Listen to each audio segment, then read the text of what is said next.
We have the pleasure this afternoon to hear closing remarks from a member of the Wisconsin State Legislature. Representative Supreme Moore Omokunde represents the people of the Assembly District 17. In addition to his duties at the state capitol, Representative Omokunde is a member of the Milwaukee Public Museum Board of Directors, the Milwaukee County Human Rights Commission, Milwaukee City-County Task Force on Climate and Economic Equity, Democratic Party of Wisconsin, and the Milwaukee Area Technical College's Board of Directors since March of 2022. He was elected to the State Assembly in 2020, and he currently serves on several committees, including the Committee on Energy and Utilities. Please give a warm welcome to Representative Supreme Moore Omokunde.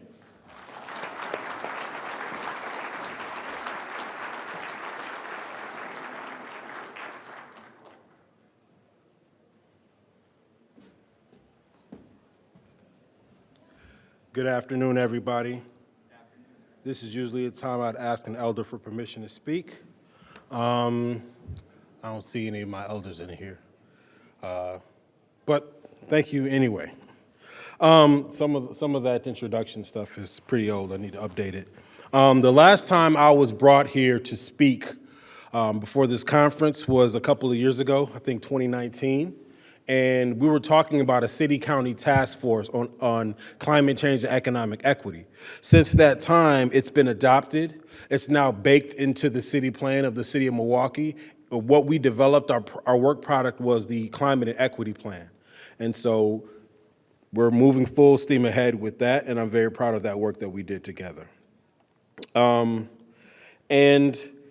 I was asked to come up here to talk about some of the legislative things that are happening across the street or down the street.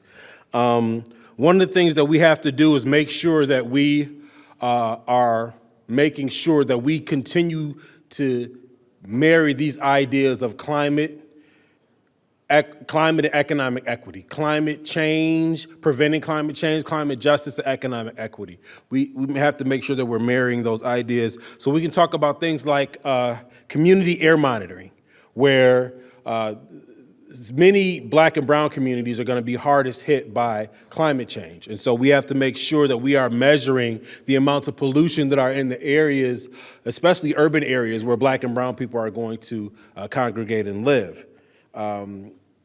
That being the case, we have to make sure that we aren't, taken in by grifters who see an opportunity to make a quick buck, because the Inflation Reduction Act and the bipartisan infrastructure legislation has sending down all this money, and they see an opportunity to make a quick buck off of that with ideas such as community solar, et cetera. And they're really just trying to glom on to what's happening with us. And what we need to do, and what we did in our office, we worked on transitional green jobs. We worked on transitional green jobs so much so that the governor actually mentioned it in his 2023 State of the State address. That was in our climate and jobs bill that my office and Senator Chris Larson co-sponsored. And also we're doing some work about on-bill financing to make sure that residents can have energy efficient and safe homes to live in, and actually their renters, the owners of these establishments, can have great places to make sure that people can live and that they can keep green and it doesn't hit their bottom line as hard. And so things like on-bill financing, where your energy bill follows you. It can't be stated enough that climate change is an existential threat to our communities. However, like I said before, we cannot divorce the ideas of climate justice and economic equity and equity overall for all communities. And we have a choice to make. You have a choice to say that I chose to keep these two ideas together. I wasn't presented with an opportunity to say climate change or economic equity.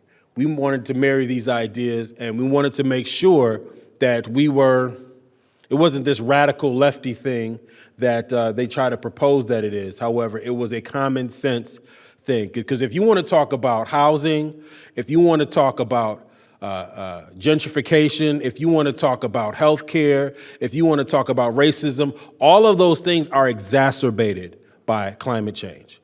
And so we need to make sure that we are laser focused on ensuring that we have climate justice and economic equity as we move forward.